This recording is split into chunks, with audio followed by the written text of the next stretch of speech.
Hello and welcome to Wampa Radio. I am Darick, aka Charm3r, and this week I am once again joined by Flake. Flake, oh wait, this isn't Flake. This is my good friend Dan, who is filling in for Flake because Flake is traveling this week. He's been at multiple Airbnbs. The first one did not have any internet at all. I know this because I was physically there with him. The second one had some pretty suspicious internet. So getting us, out of a bit of a jam is our good friend Dan from the Hobbies and Happiness show. And so, hello, Dan. And I guess so that, viewers know, I'm going to put this red X over your name so that they don't think you're Flake. We're going to cross that out on our little overlay. So how are you and how has your week been so far?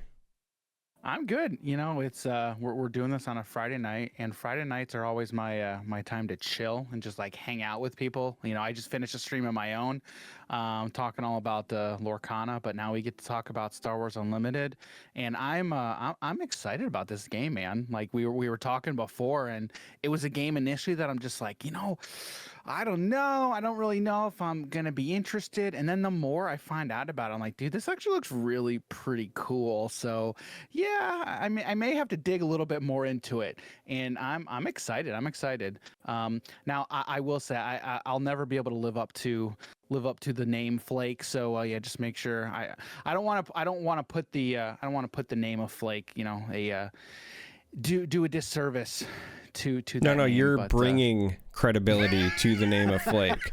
I should uncross his name so that maybe people will get a better view of things. But better view.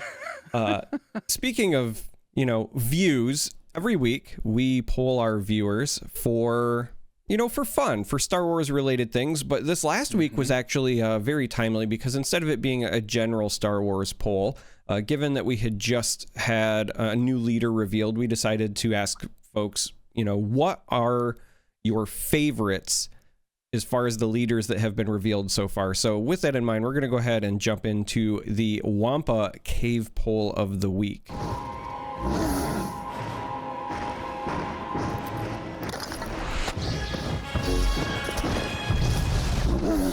So again, our question this week, it was on Twitter. You can follow us at Wampa Radio if you want to participate in these. We do these once a week. The question was, of the 4 leaders revealed so far, which is your favorite? Now, the options, if you're not familiar, if you're just joining us for the first time and you don't know which leaders have been revealed, your options are Krennic, our protagonist from Rogue One, if you are on the side of the Imperials, like if you think that the Imperials did nothing wrong, then Krennic was the good guy, right? But no. Yep. Very ambitious, but Imperial leader. Krennic, he was just recently revealed. We're going to cover his card a little bit later. Mm-hmm. Then the other choices are Leia, Luke, and Vader, and this is not a surprise who won. Nope. Okay, so. Nope. Results, landslide victory for Vader. Vader bringing in 47.9%. What was a huge shock to me was the rest of the choices. So yeah. Krennic came in at number 2, 20.8%. Leia, number 3, 16.7%. And Luke at 14.6%. And to me, that's the most shocking. If you would have said, hey, we're going to run a poll and Luke is going to be the last choice, the least popular, what do you think is the reason for this? My thought is Luke's. It's purely the ability. That's my thought here, because I think you look at those characters, and I'm not surprised at all about Vader. Like regardless of his ability or his character's popularity, but the fact that Luke is just last, to me, that just means what I see is people who voted in this poll just don't think his ability is going to be that impactful. So that's what I see. But all honesty, I kind of like Luke, like his ability, and I like his card. But Vader's just too good, though.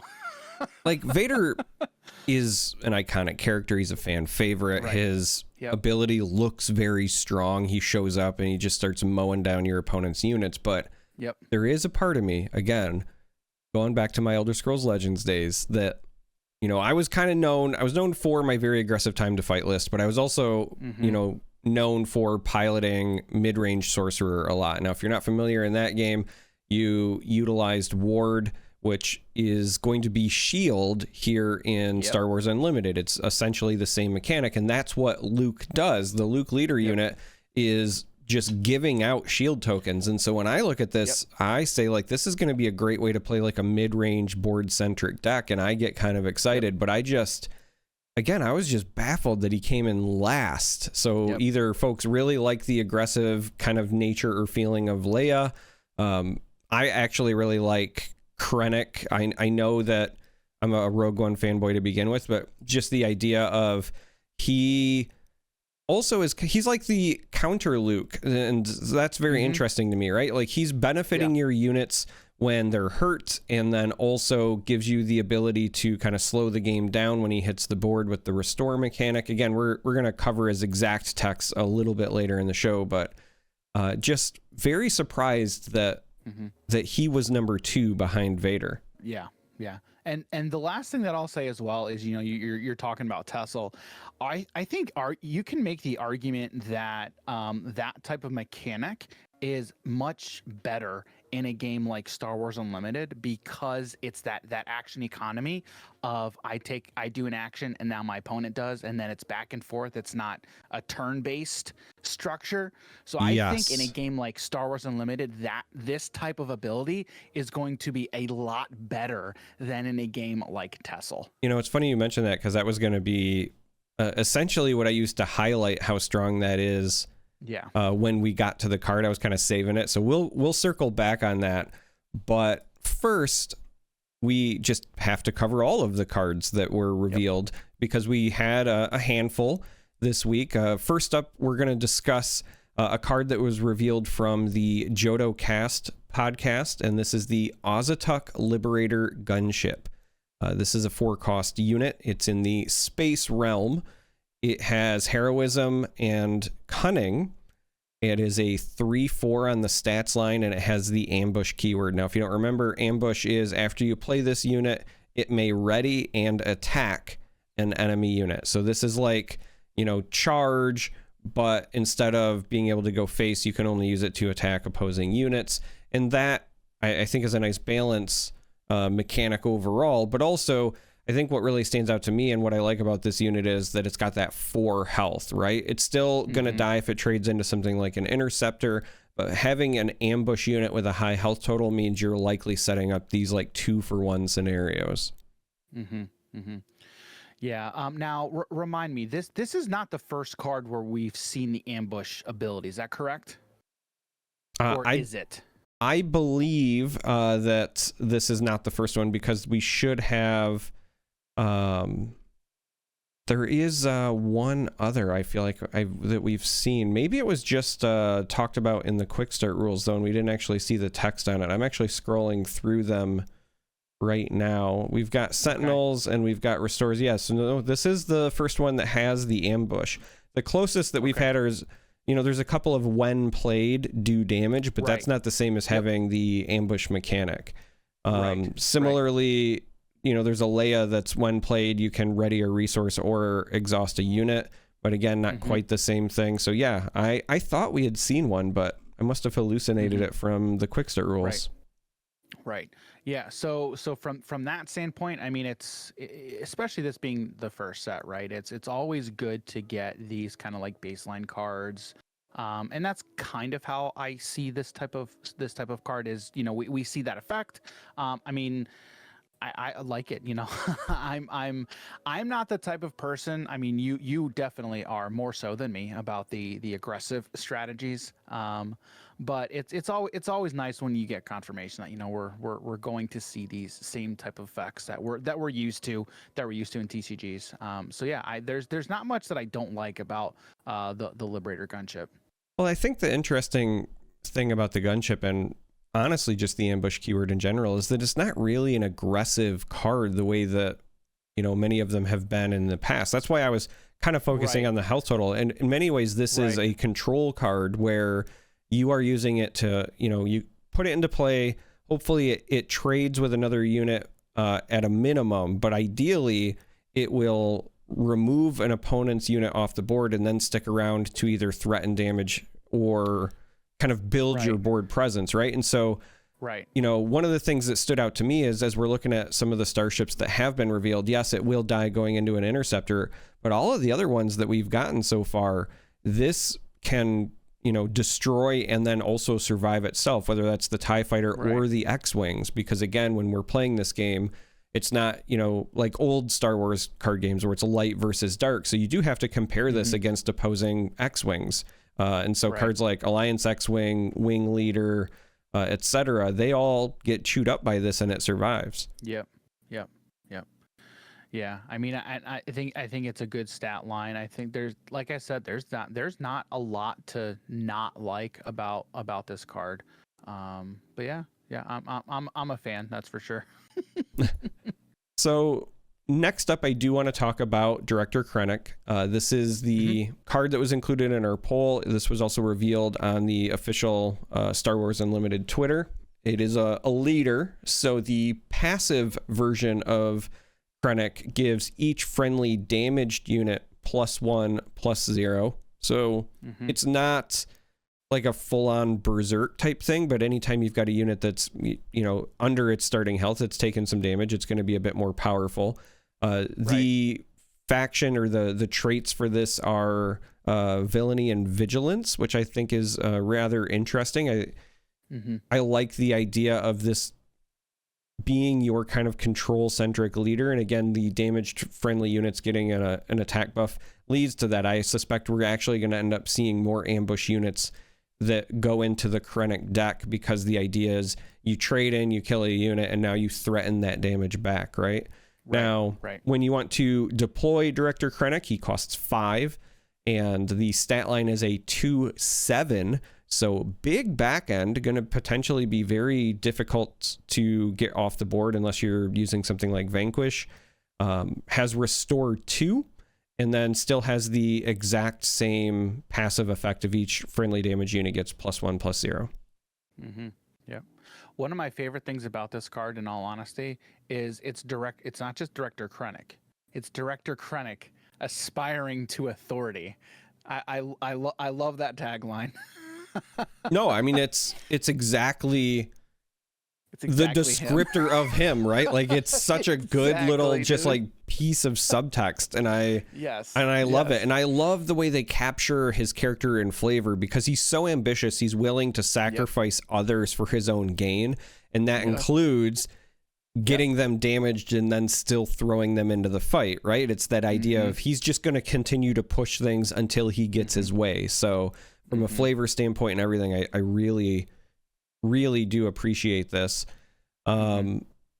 What, I mentioned the ambush, but what are some of the other ways you could see him being used? Because I see this big back end and I see the Restore 2. Yep. So here's kind of where I see Krennic here. Okay. Now, one of the things that I really like about this game, okay, is you're always going to be able to use this card, okay? So from the standpoint is, and Charmer, correct me if I'm wrong here, okay? But you can choose once you hit that threshold of, once I have 5 or more resources, now I'm set.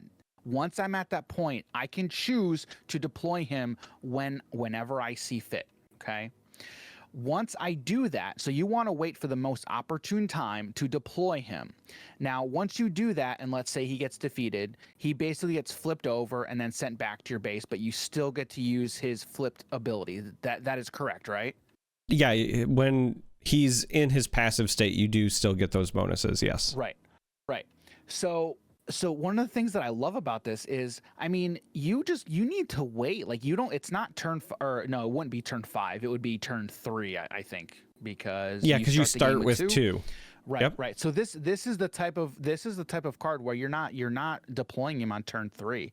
You're deploying him mid to late game when you need to use that restore ability.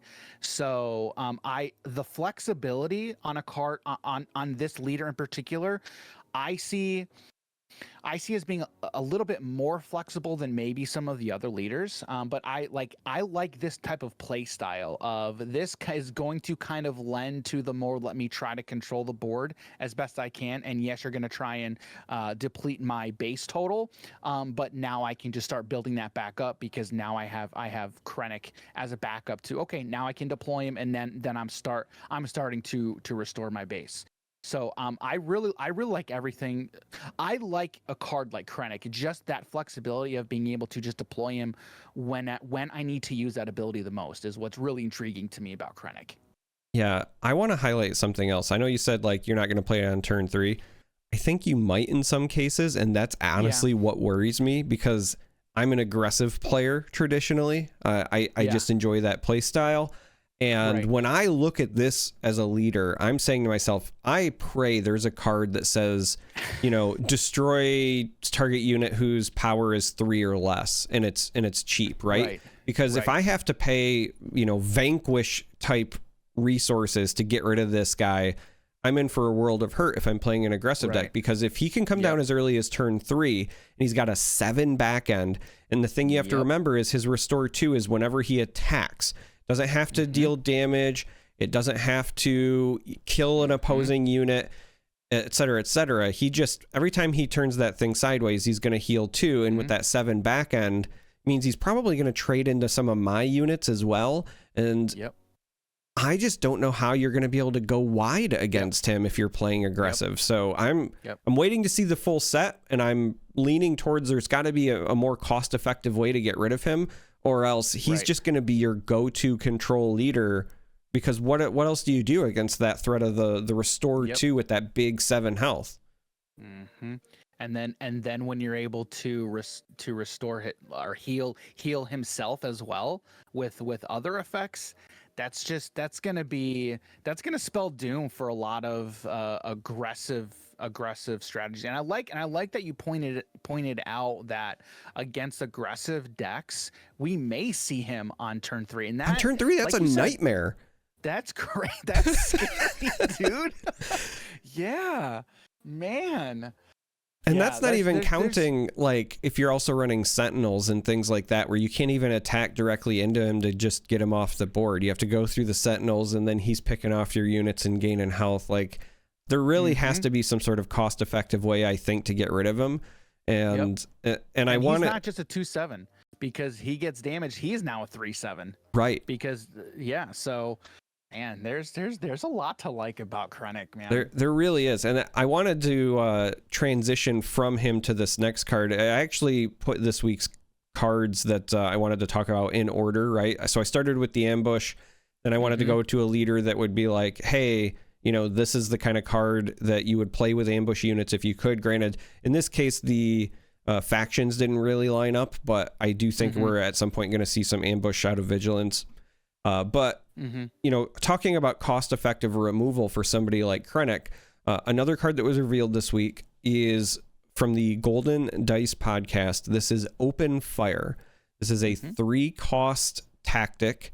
It's just in the aggression trait, and it simply says deal 4 damage to a unit. Now, paying 3 to deal 4 feels good, and up until Krennic, I would have said like this is on par because 3 to deal 4 means you're killing most of your units that cost like 4 or less that had been revealed. But now, I see Krennic and I'm like, man, even if I'm playing an aggressive deck, Open Fire just doesn't get the job done. Yep.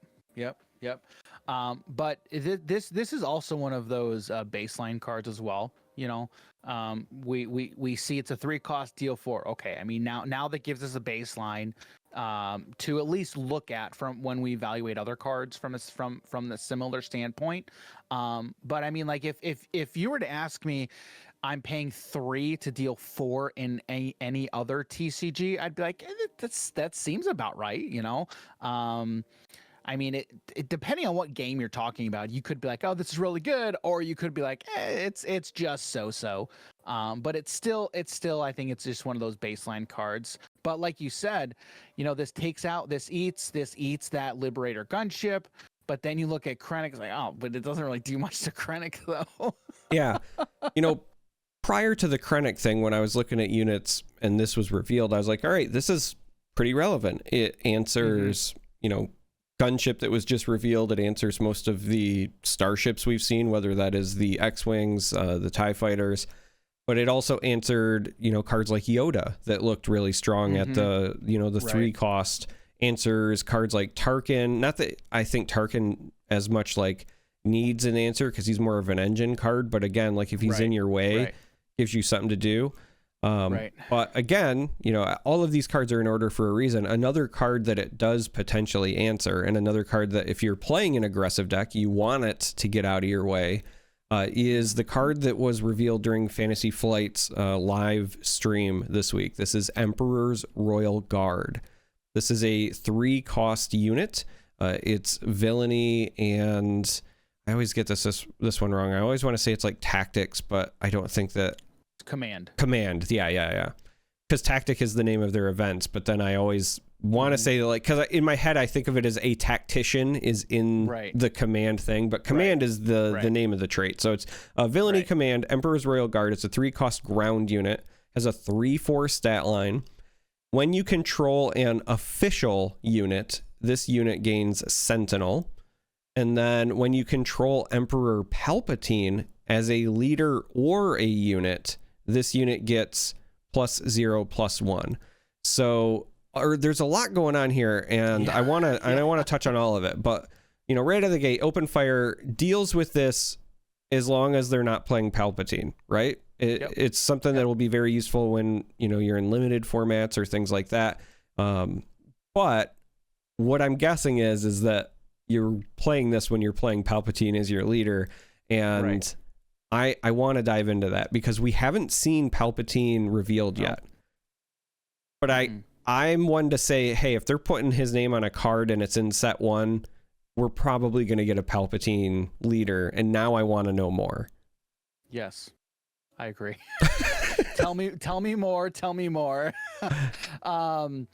Yeah. So here would be my question. Okay, are we going to see? And this question would also go for Vader, all the other leaders so far. Are we going to see? If we see a leader, are we going to see a unit in the first set?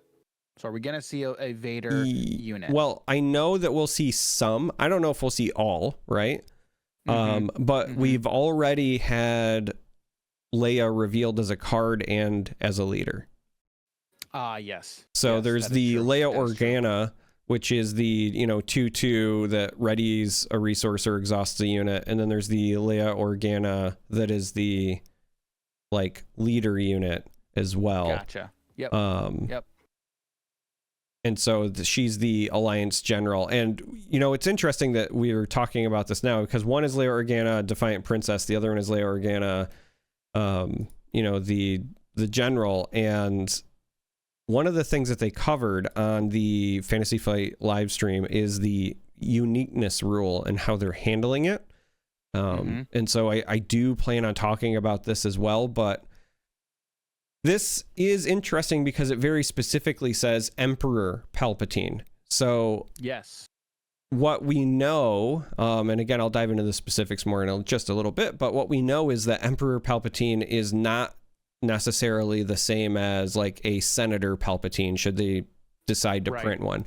And I do appreciate that because the idea of if the Emperor's Royal Guard still gets the bonus when he's standing next to the Senator when he's supposed to be in disguise, it doesn't have that same flavor. So I love the flavor of this card specifically because it's if there's anybody of importance around, aka a unit with the official tag, then this becomes their bodyguard. And also if the Emperor is around, then they're emboldened even further. They're bolstered by his presence. So I really dig this card a lot. Right. Yeah. Now that you mention it is very cool. There's that added flavor of, okay, you get one buff if you're next to an official, any official, right? But now you get an additional buff if you're next to Emperor Palpatine himself. It is, from a design perspective, it's very, very cool. Anytime I look at a new card, right, I try to approach it from different standpoints. Like, number one, like if I'm analyzing it or evaluating it as a player, but then the other way is viewing it through the lens of design. And I think when you look at cards, those are different lenses. You're looking at them through different types of lenses. And I think when you look at a card from a design standpoint, you're not looking at it the same way you would as a player or an evaluator, right?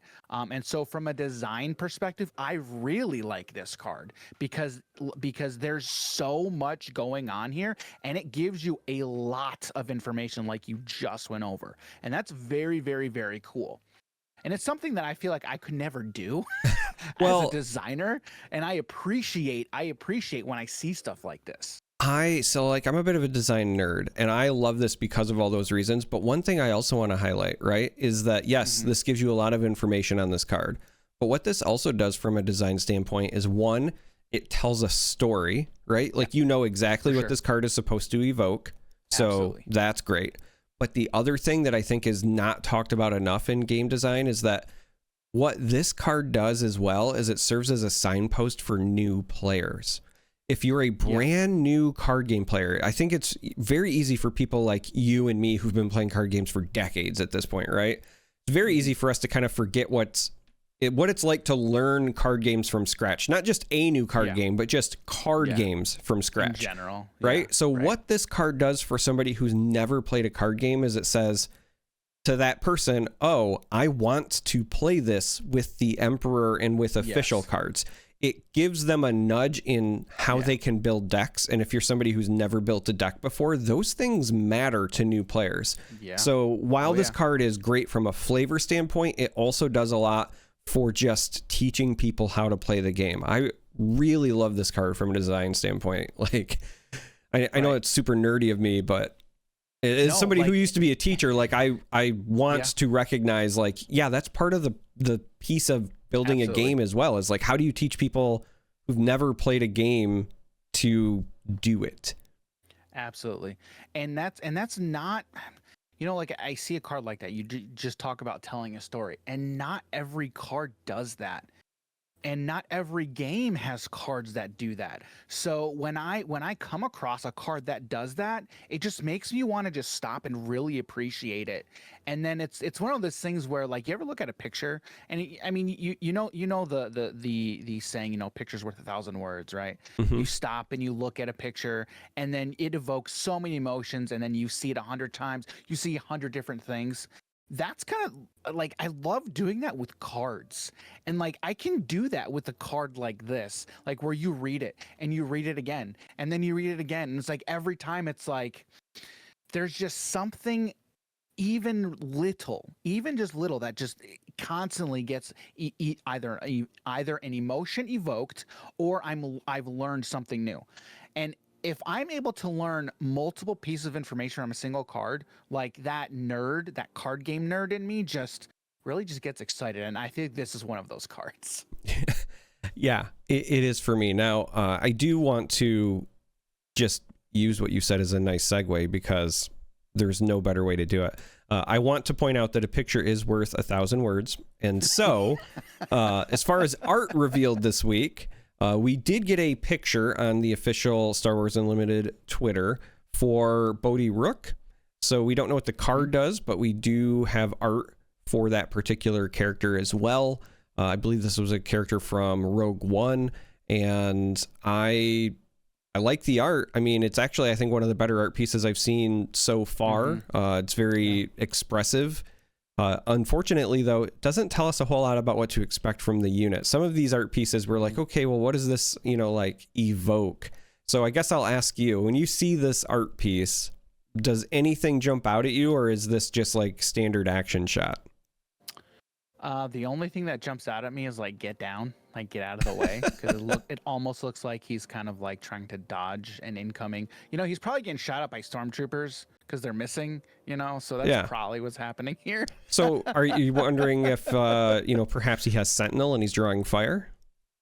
It could be. That's a good one. Or actually, that actually is. You know what? If I had to bet, I would probably put money on that. In all honesty, that's a good guess, because the only thing that I was going with like get down, like get out of the way, like he's dodging it almost. But I like that. I think that's a really good thought, Charmer. Yeah, I get one every 10 years or so. You're gonna take what you can get, right? Right. You know. Even a broken clock is right 3 times a day or whatever it is. I don't know. But in all honesty, when I saw this, and obviously I know this is not that character, right? But I saw, do you see some similarities to Plo Koon? Oh, well, yeah. Just in the face. Yeah, I mean, and obviously it's the Plo Koon Plo. I can't, you know who I mean. Yes, I know who you're talking about. It's definitely that look, but yes. I would like to see a Plo Koon leader at some point. I think that would be. Plo Koon was one of my favorite characters growing up. If you asked me why, I probably couldn't tell you. I couldn't because he looks cool. Like, I have a friend, a very good friend of mine who he's sadly no longer with us. But I used to play tons of the old Star Wars with him, and one of his favorite characters was also Plo, and he would never admit it, but I know for a fact it was entirely based on the look and the aesthetic appeal, and because one of his favorite characters, movie franchises, you name it, of all time was also Predator. And I kept telling him, like, Plo is just the Predator Jedi. And he's like, no, it's not that. And I'm like, no, dude, it's totally that. Like, you can't fool me. That. Yeah, you're not wrong. You're 100% correct. So but I mean, he does look cool, right? Like, it's just an eye-catching design in general. Yes. So yes, for sure. Oh, so I alluded a little bit to it earlier, but the other piece of news that I wanted to cover is that we did get a live stream from Fantasy Flight Games this week, and the live stream in particular was centered around their casual play. So when they were talking about organized play, they kind of broke their graphic up into 2 different sides, right? There was the competitive side, and then there was like the casual side that was meant to introduce players to the game and get people to build a community, not really put as much emphasis on competition. Like, obviously you're still meant to play the game, but it's not your like cutthroat, bring the best decks type thing. And the graphic originally had like 3 tiers on it. And so they kind of went through each of the casual play things and highlighted them. And so they started by talking about the pre-releases. The info that we got on pre-releases is that there's going to be a pre-release a week before set launches, including set 1. So it's not just going to be a launch event for the start of the game. It's going to be every set a week before. There's going to be a pre-release event. The pre-releases are going to be the sealed format, and you will get 6 booster packs to open and make your deck and play. And I liked this for a number of reasons, because if you've watched our other episodes, Flake and I are huge advocates and fans of limited play, but this is the first time that they have given us kind of any real tidbits about the types of formatting that their sealed or draft might have. So just the sheer fact that they were like, hey, it's going to be sealed, it's you get 6 packs, like, to me that was a big win. That's a big reassurance that we're going to get a little bit of what we want. Yeah. So personally, so sealed and limited are formats that I don't want to say I haven't been the biggest fans of, but I'm more of a constructed type player. I enjoy constructed formats. But in all honesty, the more sealed and limited events that I play, the more I appreciate them. And in all honesty, like, I love anytime like I'm able to sit down and play a card game and there not just be one way to play. I like having so many different ways to play, and you do that with formats. right? And so I think sealed is a lot of fun. It really is, and I like this announcement, right? Because it does. I think it makes it more accessible for people as well. But they're straight up telling you right up front, this is how they're going to do it, and I like it. I mean, it lowers the barrier to entry for new players, especially into any TCG. So it makes it a little less daunting, which I think is what you want at a pre-release event as well, right? You don't want people to feel daunted to come out and play and try to pick up the game.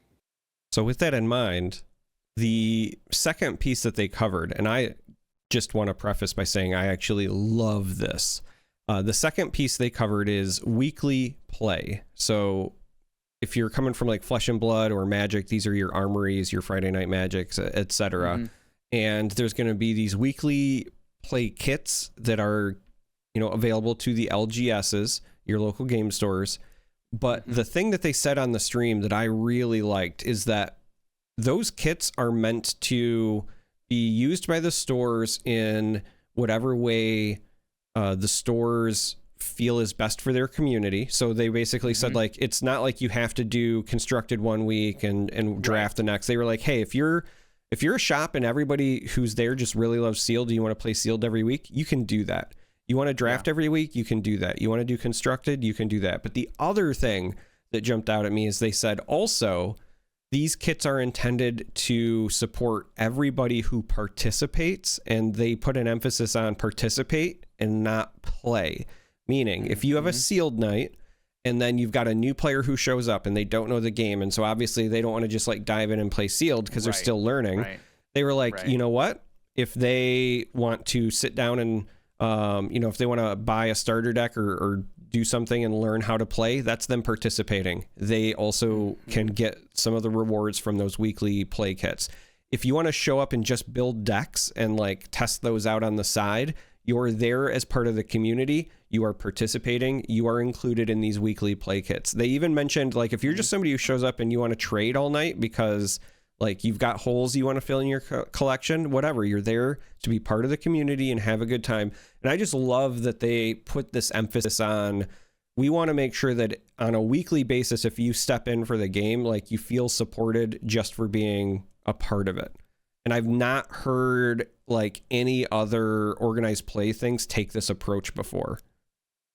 I think people have been wanting this exact type of thing in organized play for their game for a long time. I feel like this is when we've talked about any of these other new card games that are coming out, right? Games that we're all looking to play. This is exactly what I feel like a lot of people have been kind of wanting, and I think it's perfect. I mean, I remember getting into Magic and going to my LGS and just feeling like I have no clue what I'm doing. I built a deck by watched a video, and I showed them like, guys, I have literally no idea what I'm doing, but I want to hang out, I want to play the game. I mean, I think I may have won one match all night. I had fun. I didn't care. Right. But if I'm able to just go watch, hang out, and because for me, it was mostly just watching people play. Like, I'm a visual learner, and the way that I learn is by watching other people do it and then them teaching me. Right. So if I'm able to just go and then watch people play, learn, and then, oh yeah, hey, you participated. Here's a card, or here's a couple cards. Here's your rewards for the night. Like, I personally, like, I would feel like I didn't do anything. Yeah. But now, if I got, like, I get that, like, that is very, very cool. I love that. I was going to say, they haven't detailed exactly what'll be in these weekly play kits yet, right? So it could be a promo, might just be extra packs to the LGS, who knows? But either way, I am right there with you. I love that this allows you to support people who are showing up for the first time and they might feel like they're the odd one out because of the format. Like if it's constructed, but you're new to the game and you don't want to like go up against people who have built decks, makes sense. If you've never drafted before and you don't feel comfortable, just play some side games. To kind of give you a example from Magic, right? Like imagine that you've got, I don't know, like 15 people who show up for an event one night, right? And 8 people really want to draft and they have got enough for a pod, but like 4 of the people just wanted to play Commander and a couple of others wanted to like test their standard deck for an upcoming event. You could do all of that under this model. Yeah. Like, the flexibility is a win. Yeah, that is huge, because I mean, I remember when you know, our LGS years ago, it was, if you show up for a Friday Night Magic, it's standard, and that's the only event that we're having. And there were people who played standard, they were participating in the event. There were people who were playing Commander, they were technically not participating in Friday Night Magic, but they were there on Friday night playing Magic, Right. but they were not eligible for prize support. And the fact that if you just show up and play this game like that there's nothing about that that's a loss. That is all a win across the board.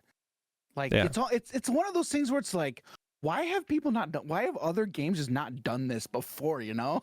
I really liked it when they were talking through it. Now, it is worth noting, this is them talking about their casual side, right? So obviously it's intended for that casual audience, but I still feel like this is such an easy win. Like, you want people to play your game casually too, so you support them. It's not that hard. Exactly. So the last part of their kind of casual play triangle is what they call store showdowns, right? And they went through them in this order because this is also the order that they kind of envision things going, right? You have the pre-release at the start of a set, and then you've got your weekly play stuff, and then, you know, you run a store showdown. Now, store showdowns are local tournaments for your LGS. Just like with weekly play stuff, there are prizes for all the participants, because the idea is that if you are new to the game or you're just learning and you've never really played in a tournament, this is supposed to be like your entry level tournament environment. It's still a tournament, right? You're still competing, but the stakes are lower than at a bigger event. So they still have participation prizes, but then there's also some prizes that will go to the top performers. Now, again, they didn't outline what those were, but examples they gave is like, it could be, you know, the winners get extra packs, the winners get like a special promo that's different from the participants, yada, yada, yada. Again, I like this because every game, when you have your casual audience, but you're trying to convert them into being competitive players, you need to have these kind of like low stakes events where, like, if you win or you lose, it's not the end of the world sort of thing. So I like that. Again, this is that. Yeah.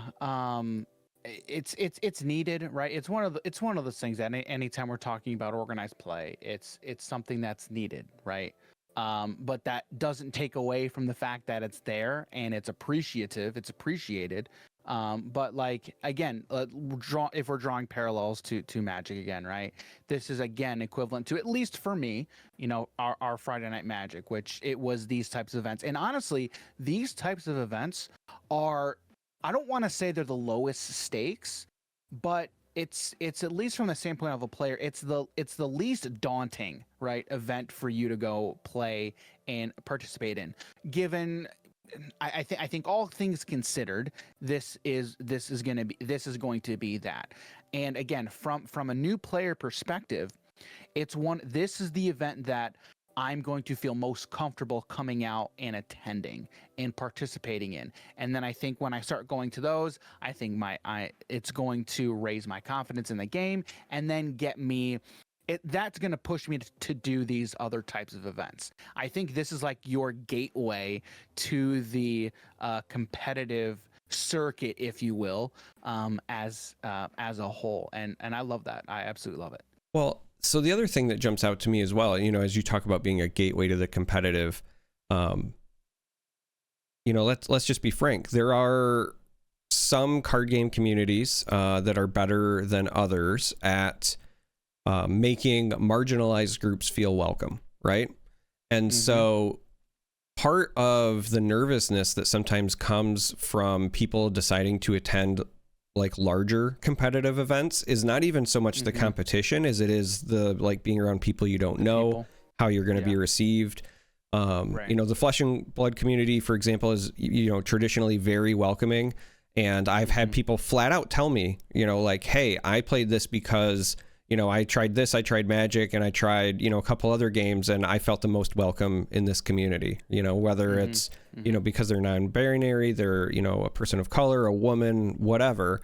So the reason I mentioned this is like giving your local stores the ability to run these events that also are still introducing players to a competitive environment or a competitive style of event, but within the safe space of their own local store. Because like, let's be honest, if you're going weekly to a store, it's because you feel comfortable there. People there are welcoming. Yeah. This is the best way to build their confidence for them to say, okay, maybe I do want to, travel to the next big event. I think that's really important, and I tip my hat to them for kind of throwing this in there. Well, and the other thing too is like people who aren't able to travel as much, like this gives you that outlet to be able to maybe even play competitively. Like somebody like me, for example. In all honesty, I'm not traveling to these big events competitively. You're not Flake, who's in an Airbnb with no Wi-Fi because you're trying to prep for the battle hardened.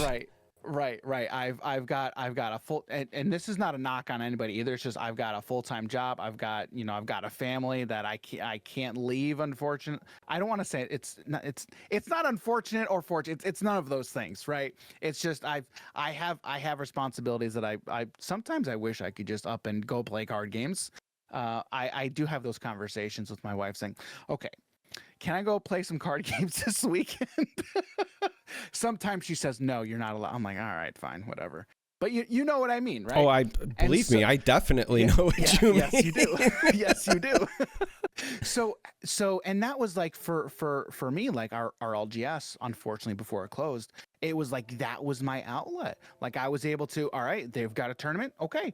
I'm able to go. I don't even have to travel 15 minutes. And I'm able to play in a competitive event. That scratches that itch, that lets me get that outlet, and now I'm good. I don't have to spend 2-3 days traveling to an event, which would I like to, if it's a game that I'm heavily invested in and I maybe want to push myself, sure, I can try and compete in that type of event. But having these events gives me that ability to go out, compete, and get that outlet. This is another one of those things where there's literally like no downside. I just don't see the downside. And like you just talked about, player comfort, just giving local communities that comfort of you don't have to leave your comfort level, for lack of a better term, of your local store. You have your community that you have built up, that you have formed a bond with, and then you're able to compete with those people that you're a part of that community with. It's an absolute great thing. I'm just really excited to see what the rest of the organized play looks like, because if they put this much thought into just the casual side, like I'm now waiting with bated breath for them to cover the rest of it. But with that in mind, the last thing that they covered, and this was actually really like the bulk of their live stream, was kind of going over this particular rule. They covered how unique cards work in Star Wars Unlimited, but specifically, they didn't just like cover the rule. They also talked about the design intent behind it. So again, the nerd, the geek in me, the design freak, I was like, all right, great. I want to hear why. I want to hear the reasoning. So first, let's just start with the rule. The little kind of like star icon that's in front of cards like, Grand Moff Tarkin, Leia Organa, et cetera, that does denote unique, like we all anticipated, because every Star Wars game has a unique rule, right? However, the cards that are unique are, one, only unique to your side, meaning like you can only have one. But the other bit where it deviates from other Star Wars games is that it's not just the main title, but it's also the subtitle that it counts.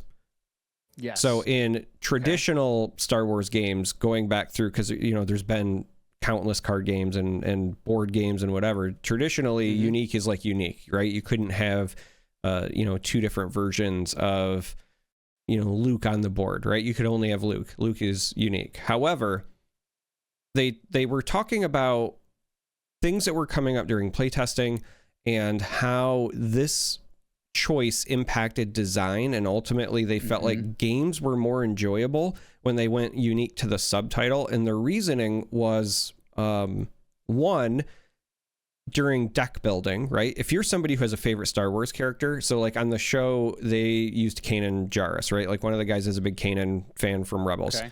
They're like, if you are like, hey, I'm a big Kanan fan and there happens to be a Kanan leader card, you're all in. Like, all right, Kanan's going to be my leader. Then you open up a pack and what do you see? You see this like ultra cool legendary Kanan unit. And you're like, wow, I can't wait to play with this. But that means I'm probably not playing my Kanan leader because I can't have them both out at the same time. So now I feel bad. And so what they decided was that they always wanted that experience, that feeling of like, if you open up your favorite character, you should be excited, and should also open you up to, if you want, they were saying like, it might not be the right choice, right? But like, if you want, you could just build an all Kanan deck or an all Luke or an all Vader deck, right? And I really like this because one of the things that I talk about, one of the tenets of like good card games is player expression. So being able to let players kind of play the game the way they want to. And I think this does it some justice. But then they also were talking about how you can, from a balance standpoint, also make the game far more enjoyable if you go down to the subtitle, because let's just say hypothetically, right, there are 5 different loot cards. But if you can only have one Luke in play at any given time, that means that whichever of those 5 is the best Luke is the only one that ever goes in a deck. Right. Every other Luke at that point is basically obsolete, because why would you run them if you can only have one in play anyway? So it ruins your card pool. It ruins like deck building strategies, et cetera, et cetera. And there were just so many, I think, good points that were made that, you know, I'm a bit of an old schooler, you know, I come from Decipher and whatever, where like unique is unique, but I have been won over by their choice. I really like this. This is a thing where I think Magic got it right? Where if you play Magic, this is no different than you playing Magic the Gathering, right? I can have 5 different Lilianas on the board, but if I can only have, I mean, there's unfortunately there's I know of many Lilianas, but here, Liliana's Death Majesty. We'll go with that one. Okay, you can only have one Liliana's Death Majesty on board, but you can have 5 different other Lilianas as long as they don't share the same name, and it's still technically the name because they don't have like the it's not a hyphenated name, but after the comma. Yeah. Right.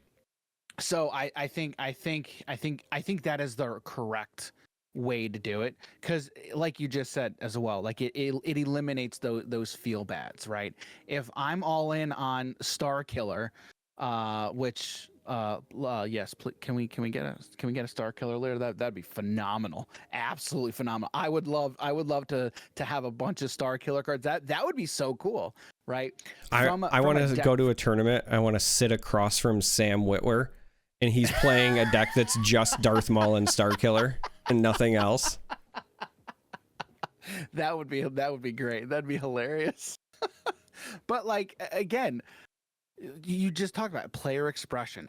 The theory crafting and the deck building. Like, as a deck builder, I love building a deck based off of like anything, like a theme, a trait, anything, right? And then if you're telling me I can't really approach building a deck from a character route because it's just not feasible, then that's another feels bad. So like I do think that is the correct design way to go about it. And again, it's another thing that I'm like, check it off, and yes please. It's another thing that just makes me more excited about this game. You know, another thing they had talked about on their live stream is that each of the cards represents like a moment in time, right? So it's not like it's true coexistence anyway. And the thing that always jumped out to me, and they also kind of covered it on their stream, is that when I think about Anakin and Darth Vader, right? Let's just examine this unique rule from like even just a logistical standpoint. Right. Am I allowed to have Anakin Skywalker and Darth Vader on the board? They have completely different names, right? Like, we know they're the same person, but if there's a card for Anakin and there's a card for Vader. Wait, say what? Yeah, they're the same person. What, dude? What? I'm just kidding. I know, spoilers. So but it's one of those things where, like, for a new player, it's not really intuitive. Like, we know they're the same person, but it's not really intuitive to say, like, well, those two can't be, you know, even if you go smaller, right? Like Obi-Wan Kenobi versus a Ben Kenobi, for example. Right. Same issue, same thing. So the minute that you start conceding those, well, then it becomes like, well, why is Vader cool enough that he gets to have like two different versions, but like I can't have Senator Palpatine and Emperor Palpatine, for example, because of the moments in time. And then we get, again, because of this change, we get cards like Emperor's Royal Guard, where you can go further into the theme of like, this is the Emperor as Palpatine versus like, this is Senator Palpatine and his feel. I just really think that it's the right choice. Like, I like their explanation behind why they chose to do it this way. Yeah, no, I agree. Now, I have a question for you then. So, and many games approach it's essentially the legendary rule, right? They approach this topic from different avenues, right? There are some games where it's like you're not even able to play a card with the same name.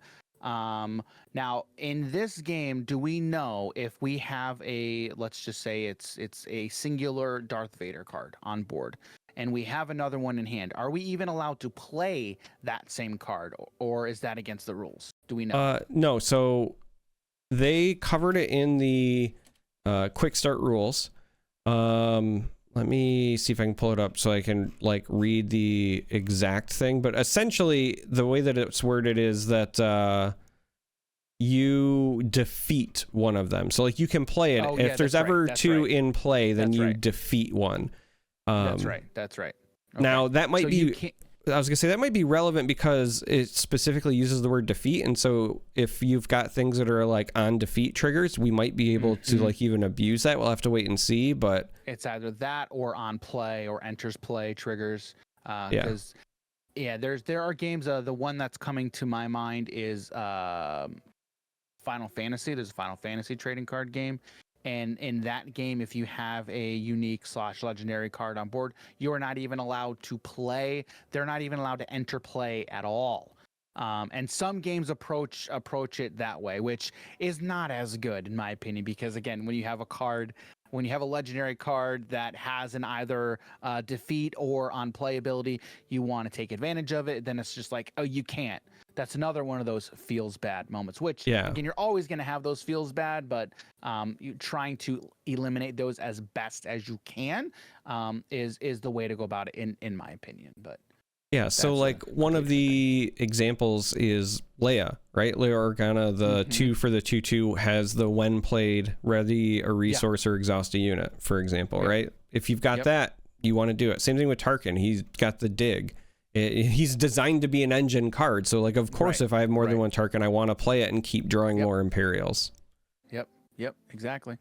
It's another one of those card game nerd in me, that's how I'm looking at it. And I'm always looking at the rules like, okay, how can I break this? Right. And that's one of those things like, okay, I see the rule, but how can I get around this, or what can I do to circumnavigate those rules? And that's always literally one of those rules is, okay, you have a legendary rule. Okay, what exactly is the rule, and how can we work within that framework? Well, you know, earlier we were talking about Luke, right? And you had kind of highlighted that this is a game that has a back and forth nature, right? It's using like the initiative system. It's very similar to Artifact in the way it handles players' turns. And so, you know, when you're talking about ways to kind of break the rules, what I think people are going to end up finding is that characters like that leader Luke are way more powerful than they look, because when everything is I take an action, you take an action, I take an action, what happens is certain setups get telegraphed. And while there's no true like counter spell in this game, if I suspect that what you're getting ready to do is like attack my unit directly, well, then I can apply the shield in between you setting up your cool combo, right? Yeah. Like that's the actual counter Yeah. spell. It just takes forethought instead of after the fact. But what a fun way to break things. Yeah, this game is going to be very, we talk about terms like proactive and reactive a lot when we're talking about card games, and it's typically you want to be more.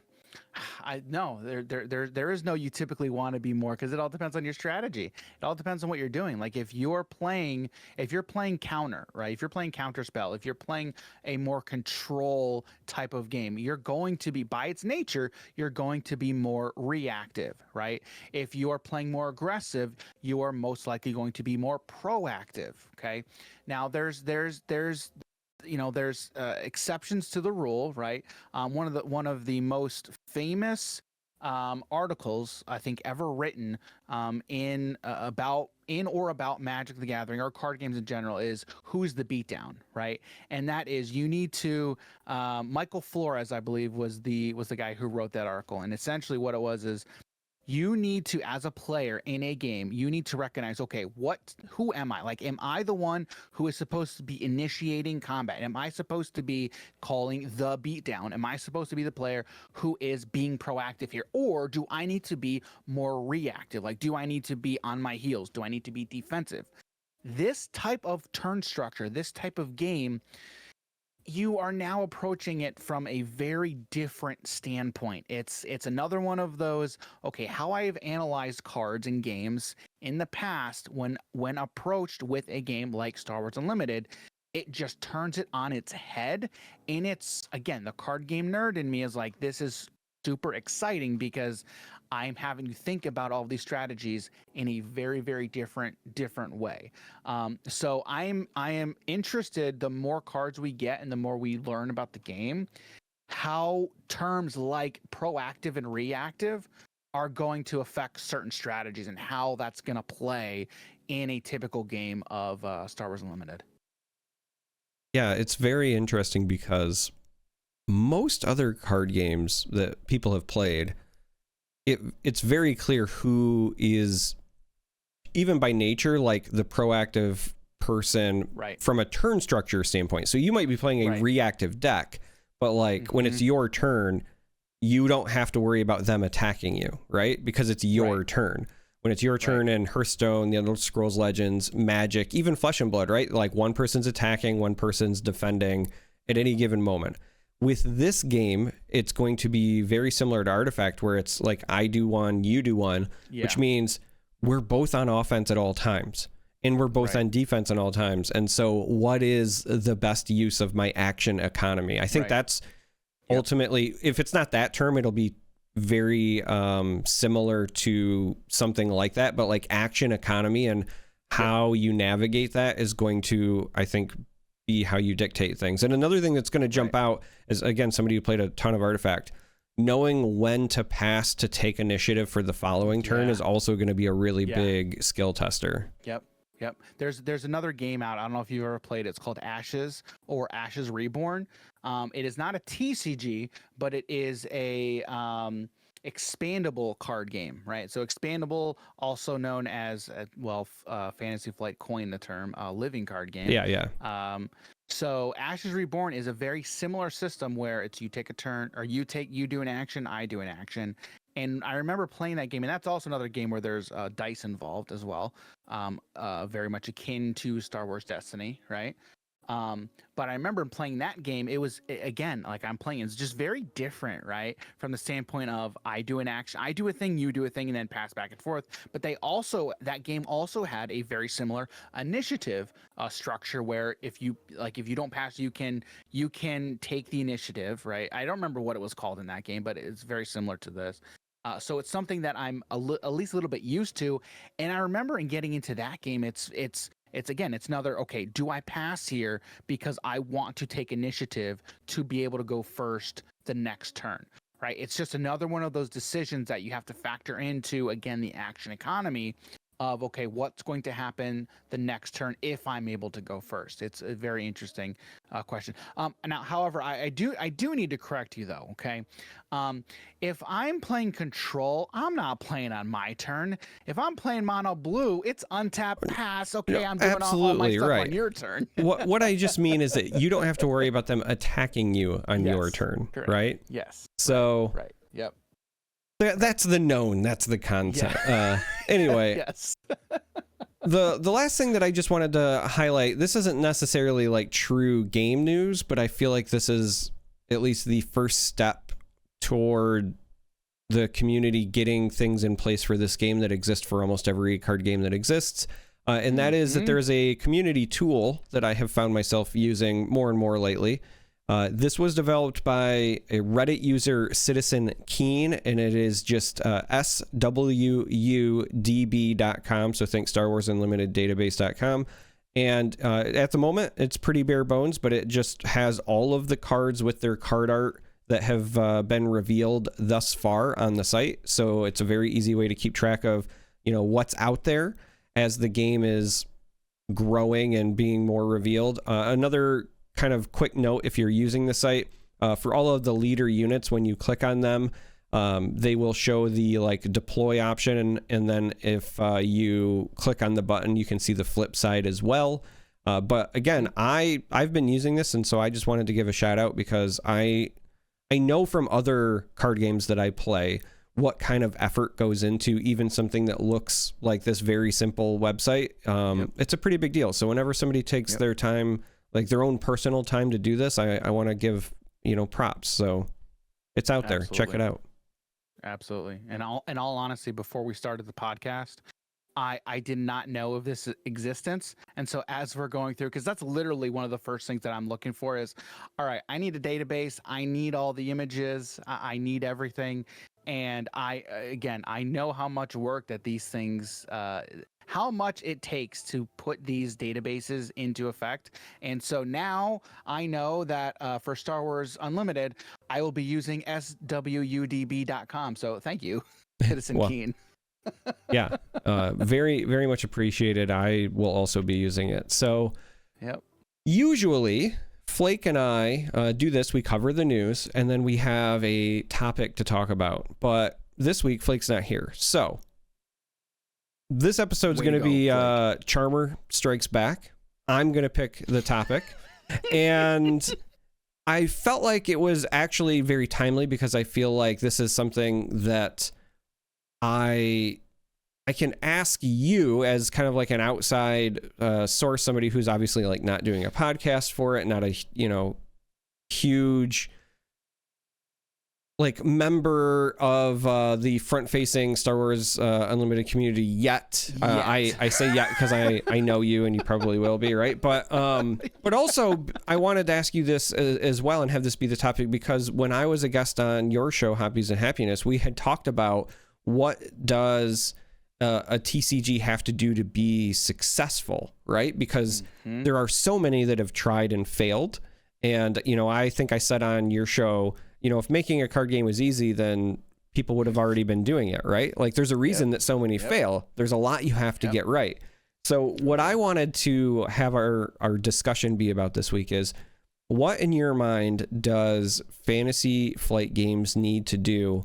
One, for this game to be successful, and two, I'm not going to pull any punches.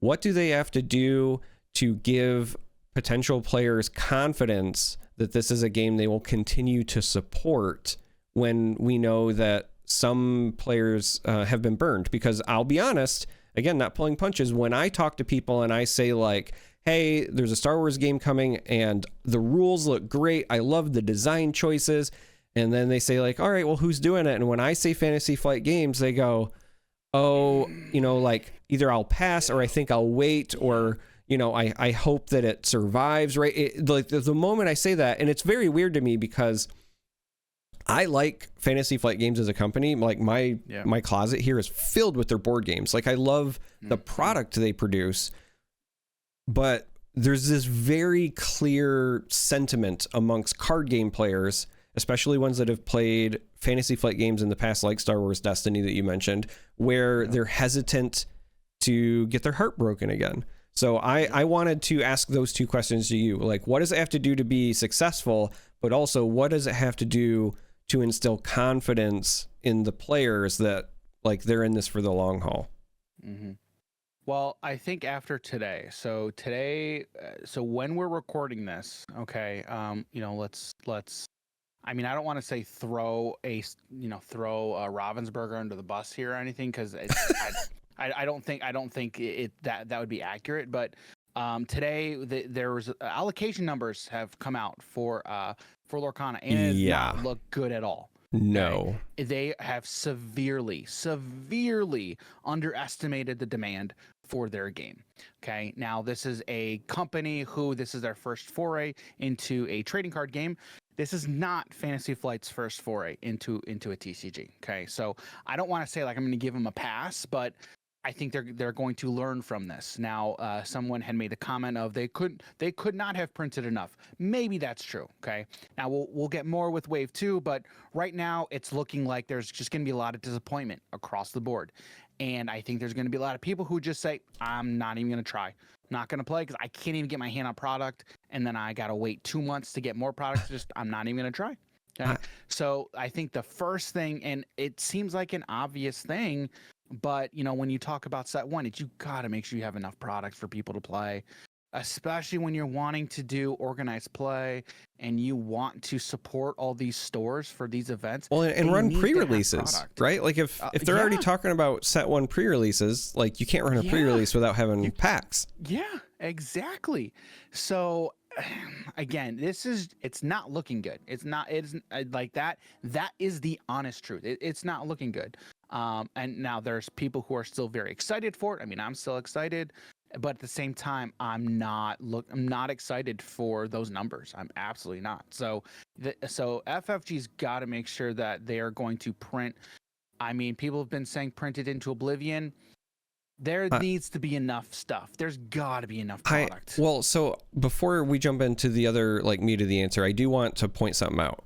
Right. Whoever it was that said like they couldn't have printed enough. I want to point out that this isn't like, maybe that's true, but like this isn't like, okay, they printed the same as other card games and it was still not enough. Right. Like they didn't even hit what other card games hit for like standard stuff. When I've seen these allocation numbers, like they're abysmally small. And this is on top of, unlike other card games, this is on top of when they made their original announcement. They were like, hey, we're gonna give product to the LGSs first and then to the big box stores, and we're gonna carry the cards in our theme parks, right? Like basically anywhere where like you can get Disney stuff, you're gonna get this. So for Lorcana, I think where people are extra let down is they're like, well, if we were expecting it to be available all over those areas, but now we're getting like 10% of our order, one, it's either we're getting shortchanged because the big box stores are going to get it all, and then that's going to sour people. Or you were so drastically like small on your print numbers that you thought like what? Stores were going to get like 4 boxes and you were still going to have enough left over for your theme parks and your Targets and your Walmarts, right? Like, so what I want to say is we haven't heard what the intent is yet from FFG, and that is one of the things that has been in the back of my mind, is that this is a card game that you could very easily sell booster packs at, like Galaxy's Edge at the theme parks, right? I've got a deck of Sabacc that I bought there back on my shelf, but right next to that that establishment, you could have packs for this. Is that their plan? We don't know. But when you say like you have to have enough product, like this is a game where I agree. I think you've got to print it, a lot of it. Yep, absolutely. And for somebody like me, and in our communities, it's like, dude, like we want a lot of product because, I mean, like people, you need to be able to sell singles. And I'm the type of person as well. Like if I'm ever telling anybody to make, build a deck or get into a certain format, normally, my advice is typically buy singles, right? Buy singles. But in order for there to be product there to be singles on the market, there's got to be enough product in people's hands where they're able to have what they want, and now they're able to sell singles in the secondary market. So today is a perfect day to talk about that, because it's like there's a lot of people who are just very apprehensive and just very worried with numbers like that, and I do not want to see that to happen to Star Wars Unlimited. It's if a game like Star Wars Unlimited can get it right, and then you have other games that are struggling, I mean, that might be the deciding factor of a player saying, okay, well, I'm going to play Unlimited because I'm actually able to get product, and then I'm not going to play, Lorcana or whatever the game is, because I just can't get stuff. So that's one of the biggest things in my estimation. Now, to your second question, I think, in all honesty, I think they're off to the right start, right?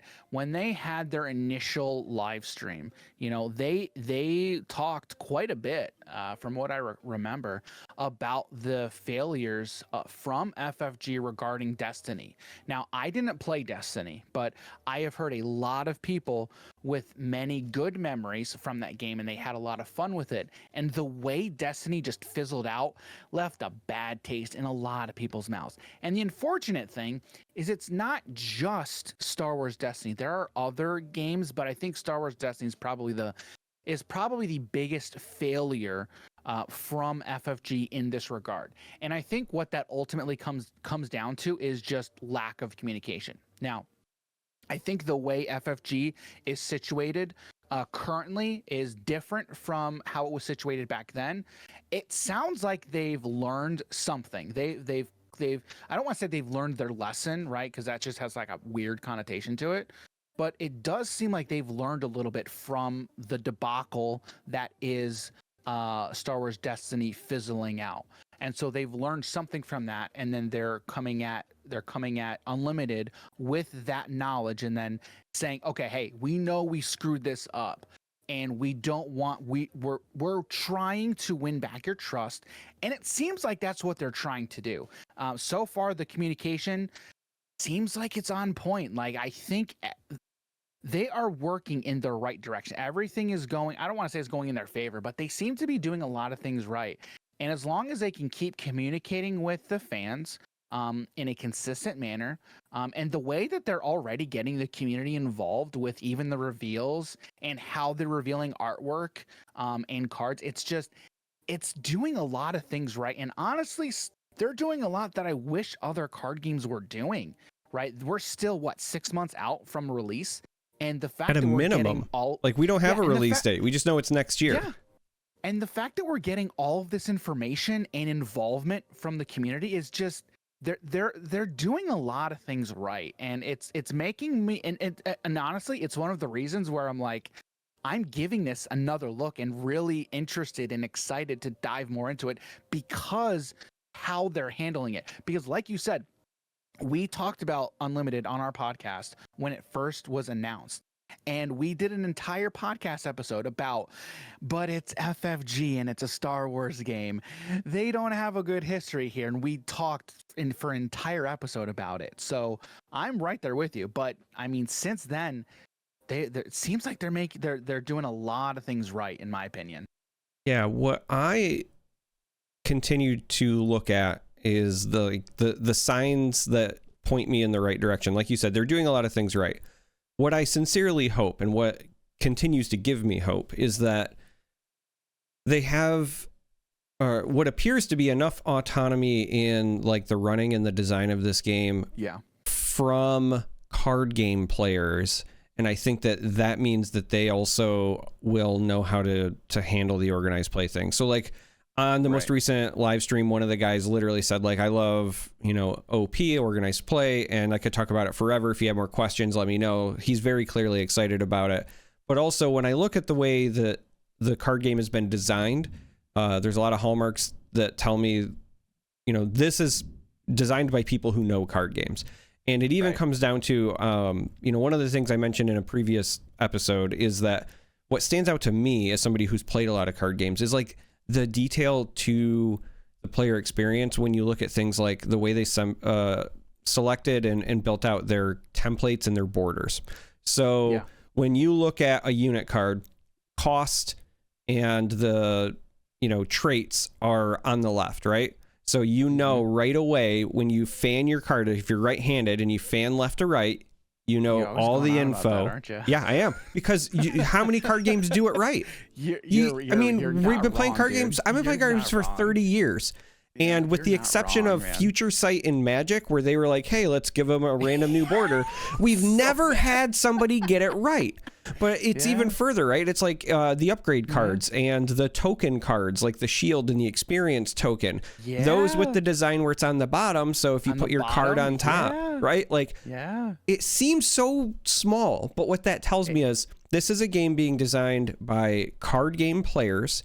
So I'm hoping what that means is there's enough autonomy and decision making being made at the upper levels still by card game players who understand what it takes to support a card game and be successful. That's what continues to give me hope. Yeah, when I saw Vader's lightsaber and I saw the stats at the bottom of the card, I'm like, that just is beautiful. That's perfect, because as card game players, I know what I'm doing is I'm putting this immediately underneath the card that I'm upgrading. So, it makes perfect sense. It's like, it's another one of those things where it's like, why has this not been done this way for forever, I'm right there with you. Same thing when I saw the experience token. So if you haven't at home seen the actual artwork for the experience token one, the art is fantastic. It's Luke doing a one-handed handstand, like with Yoda on top of him. But also, again, just very clean, almost like a full artwork shot. And then you get this like +1/+1 on the bottom. I love it. I love everything about that. So what I keep looking at is, when I see the way the cards are presented, when I hear what they're saying about organized play, even further on this week's live stream, when I hear the thought process behind why they chose to do unique the way they did, it's very clear, like, player experience is important to them. And these are people who have played card games for a long time. So what I can only hope is that they, I know they want this to be as successful as we do as players. Like, I know that's their desire. What I can only hope for is that there's not this weird disconnect between the people designing and making the game and then the people like in charge of the budgets. Because what I know from other games and where they traditionally fail is that you've got executives or something similar who don't understand what it takes to engage your player base, and so you don't get the permission or the ability to do the things you want to do. Right. And again, that was before my time, unfortunately. I hear a lot of people talk, especially you and Flake, about the good old days of the Star Wars CCG. And anytime I hear conversations like that, I'm just like, man, I really wish I was into playing that game before. Like, let me tell you, if you ever get the opportunity to ahead of time tell Flake, hey, I'm going to be at this event. Are you going to be there? Will you bring some Star Wars decks? He will bring them and he will teach you how to play, and you will be in for a ride. Do you want to know what we were doing this weekend when we were at the Airbnb of his where it had no Wi-Fi? Were you playing Star Wars CCG? Close. Okay. It was actually, we got a hold of some of the first gen starter decks for the Decipher Lord of the Rings game, which is another game very near and dear to me. Okay. That was the first game that I ever did any play testing for, right? So we were taking a trip down memory lane doing that. Yeah. We will always bring old card games back out and revisit them. So, in fact, I actually have pictures of Flake teaching my kids how to play the Lord of the Rings game. So very cool. I'll have to hit him up, because we it's funny you mentioned that, because we just had Steven DM Armada on our podcast, and we were talking about Dice Masters, right? And him and Flake are going to be in town for a Flesh and Blood tournament, I think in a week. I think they're going to be here in a week, and we were like, isn't there a Battle Hardened coming up in Chicago? Yes. Yeah. Yep, there is. So we're like, so we'll probably hang out. We'll probably go down there and hang out with them. And Steven was like, yeah, maybe I'll bring, because he was telling us about this one, because he gave us our card of the week, right? And of course, it's a Dice Masters card, so he had some pretty great stories behind it. And then he was telling us about this other, it was a Dungeons and Dragons card, I think. And he was like, yeah, maybe I'll have to bring that deck, because Jim was very much Jim very much loved the card. I can't remember what it was offhand, but he was like, yeah, I'll have to bring it and I can show you how to play. We're like, sweet. So now we'll have to have that, as well as Flake bring in some Star Wars CCG. Yeah. Star Wars CCG is a different beast. Like it changed the way that I looked at card games, like legitimately, just because it was so different from anything else. But it was also the first time where like card counting mattered. Like I can 100% say with full confidence, I would have never learned how to count cards if it weren't for the Decipher Star Wars game.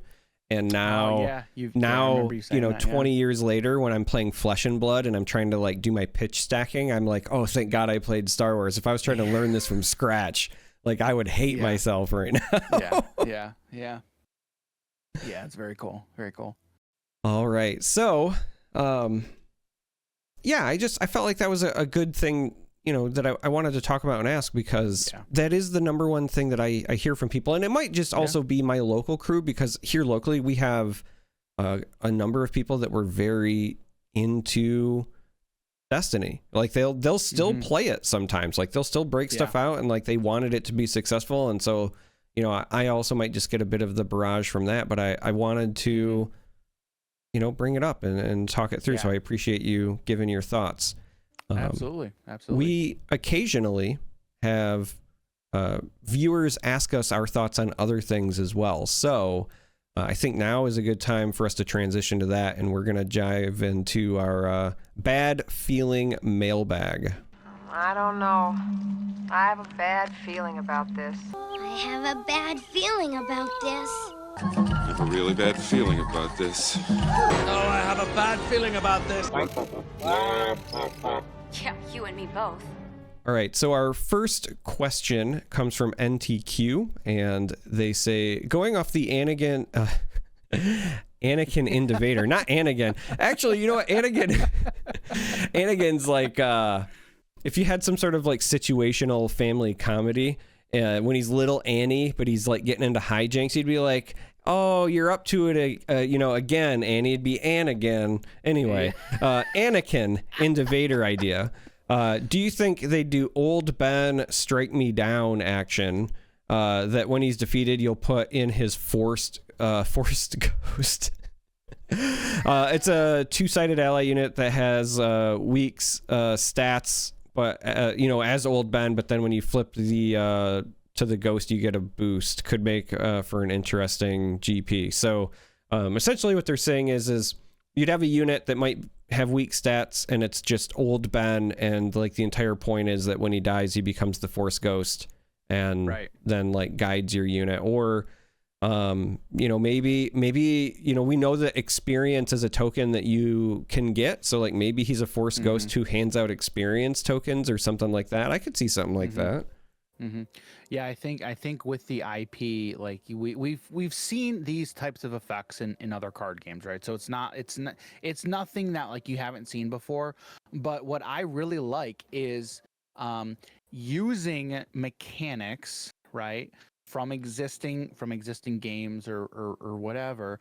But when you're using it in an IP, like it's a natural niche. Like it just automatically fits into a theme, into the IP. And I think this is one of those. Like this is just a perfect like story element, just a perfect opportunity with the IP to utilize that type of effect.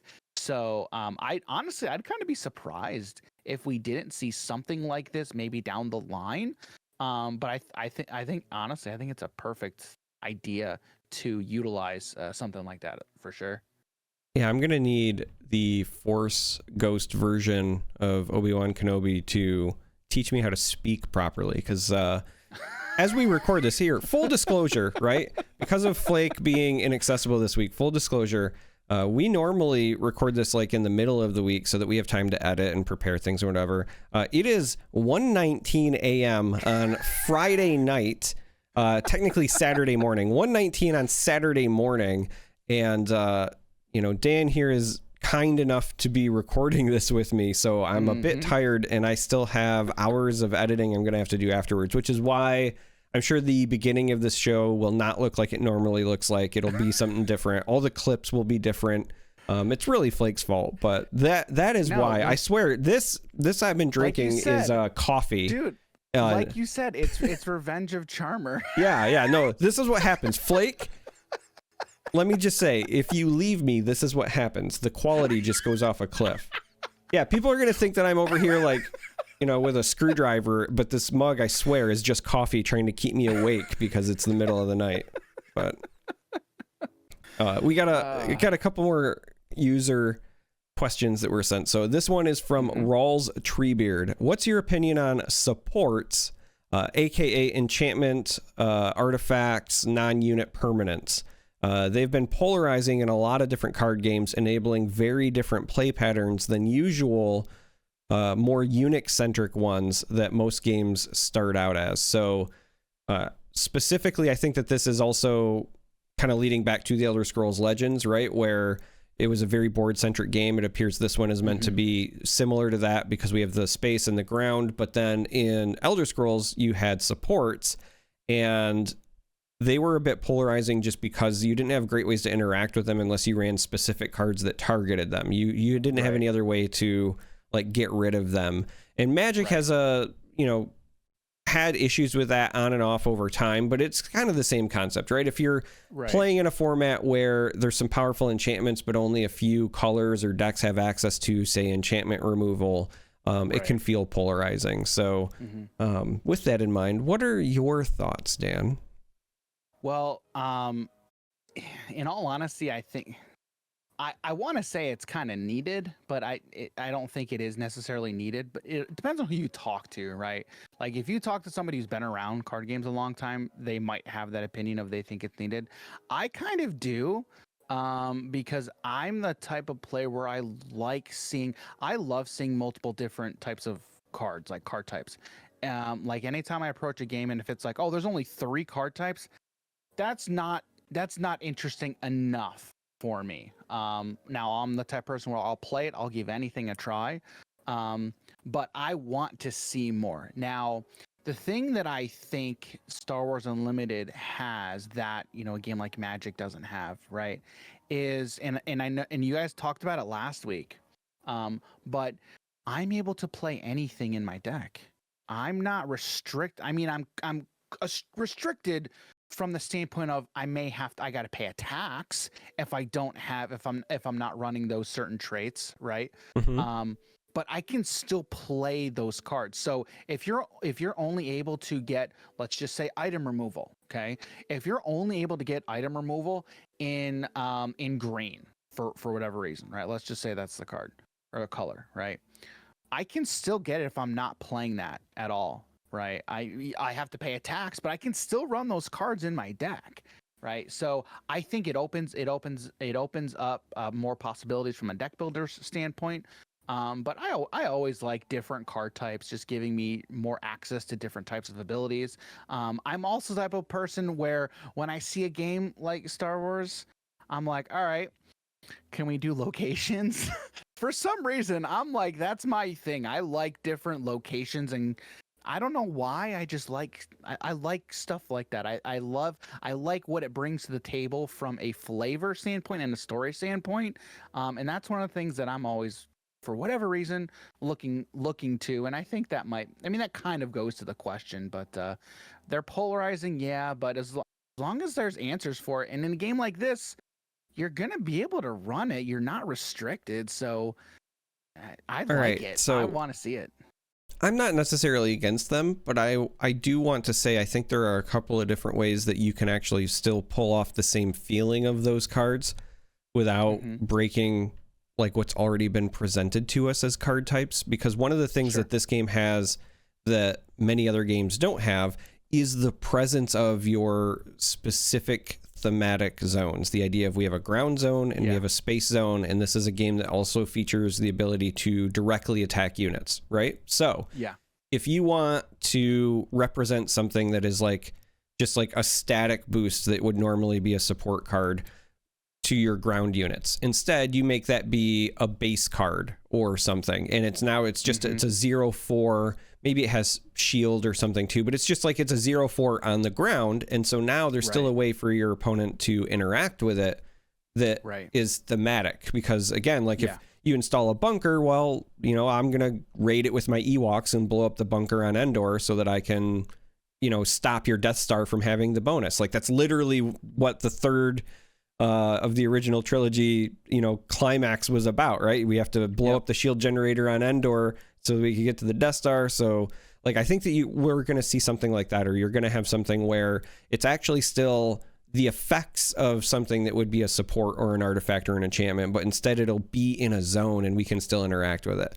What I also suspect we might have is the ability to get some extra effects that would be like those, but on our bases, right? So one of the things Flake and I have talked about is like bases with text. We already kind of have some of that stuff on our leaders as well. And one last area that we haven't seen, or, you know, we don't even know if it'll be a thing, but what could be explored is the idea of upgrade cards, but instead of it being for your units, have it be for your base. Like what if, you know, Jeddah is like home to my base, but what if I want to upgrade my base? So like I install a shield generator or whatever, right? Like we could see that. So I feel like the tools are there. For sure. Yeah. And this game is just, it's very, very different from a lot of, in all honesty, a lot of the card games that are out on the market. And there's a lot of interesting design spaces that they're exploring. And, you know, again, I've talked about this when evaluating like other cards and other card games, but when I'm looking at a card in a certain game, it's like, it's very hard for me to not approach the game from something that I know. Like, and for me, normally the game that I start from is Magic, right? So I'm working off a baseline of Magic the Gathering, the rule set, the templating, everything, okay? But when you do that, you're immediately thinking within that rule set, right? And so it's difficult sometimes to get out of the mindset of, okay, I got to get out of my Magic brain here and now approach it from this other standpoint, right?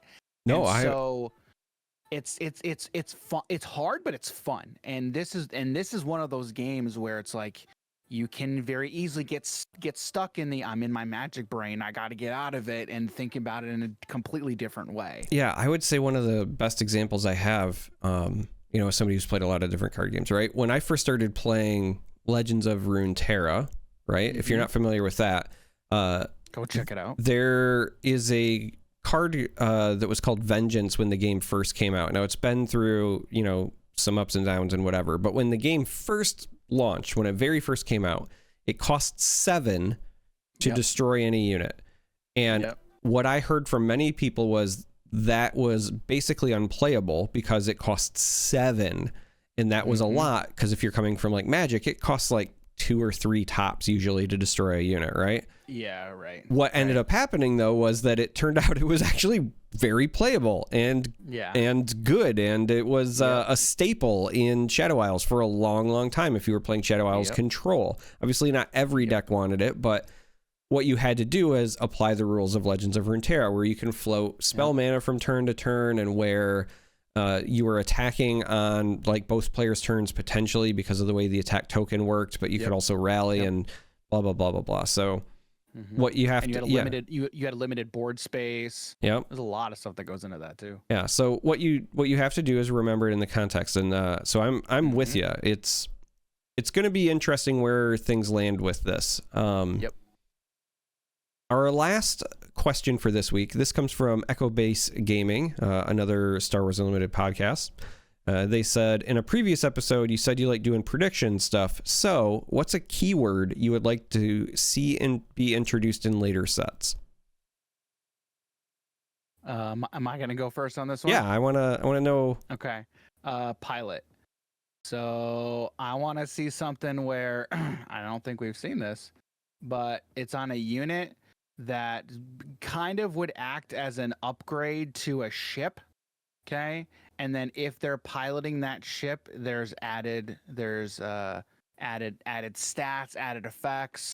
So Either that's going to be played from hand, or honestly, I think it'd be really cool if they're in the ground space and then they could swap to the space side, like in a ship. So that's what I think. What I'm hearing is something that I've thought about for a bit, and it's actually funny you say that, because what I think of, right, is we already know from the upgrade cards that have been revealed that there is unique upgrade cards, right? We have Vader's lightsaber. So what I keep going back to is, what if there was an upgrade card that was just Han Solo? Right? So like the card is Millennium Falcon, but then when you play the upgrade card, because those can be unique and named and whatever too, it's literally Han Solo is the upgrade to the Millennium Falcon. And so Han Solo can then be played on an X-Wing or whatever and still give stat bonuses, but then maybe triggers the when played, just like Vader's lightsaber says when played, if the attached unit is Darth Vader, deal damage, right? So that's what I've been thinking about, is like, when do we get an upgrade version of the pilots? Because I do think we want to see that, right? Like, we want to see Vader flying his TIE fighter. We want to see Han and Chewie flying the Falcon.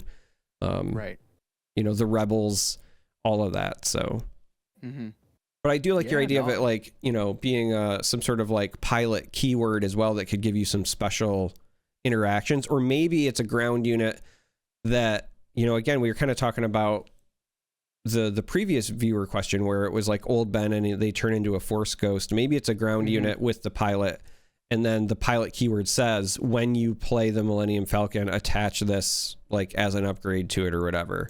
Like they board it. Yeah, one of the things that I really would like to see, and I don't think we've seen it thus far. It's mostly the ground and space sides are pretty much, they're basically their own separate sides of the board. There's really not much interaction between the two.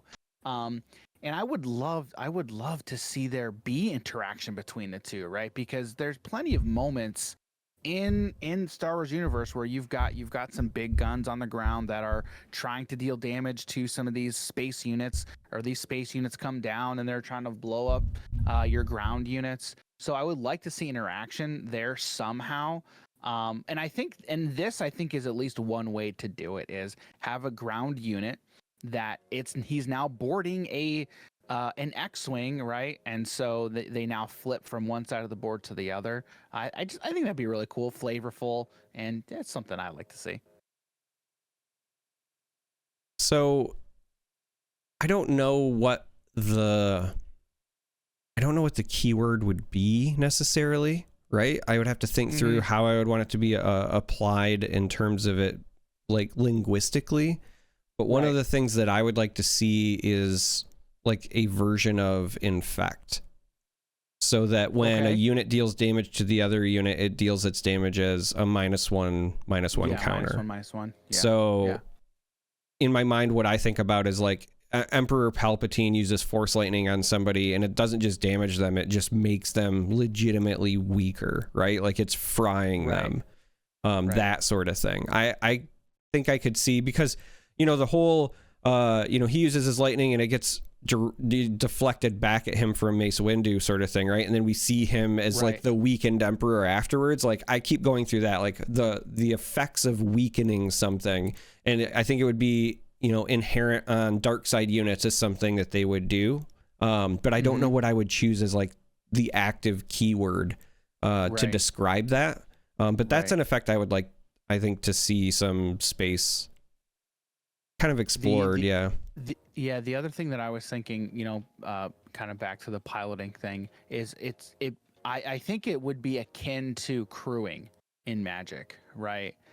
So, but that because I think crewing in Magic is kind of the thing that I'm thinking of what I kind of like to see applied, maybe, but then how to do it within the framework of Star Wars Unlimited would be interesting. Yeah. But that's kind of at least where I think that's kind of where I'm approaching it from. So what if it's a unit that has the pilot keyword, right? And then maybe it has some other things, but then because again, they've done such a great job with these templates and we have that spot on the bottom, what if then they also had like bonus stats on the bottom and the pilot keyword again is literally like when a ship is played, you may attach this as an upgrade. So like maybe you play Han on the ground and he's, like a 2/4, but then when you play the Falcon, he gives that +3/+3 if you choose to attach him, sort of thing. Right. Yeah, no, that'd be a good way of implementing that. Yeah, for sure.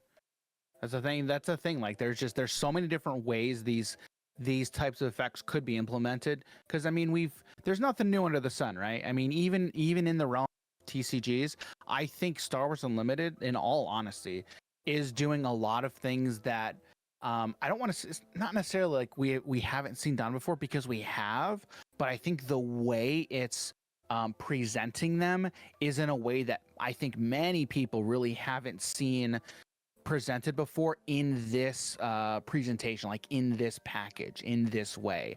And I think like for somebody who's been around for a while, like that's what kind of gets me excited is, yes, all of this stuff looks familiar. It looks like things that I've seen before, but done this way, I haven't really seen it done like that.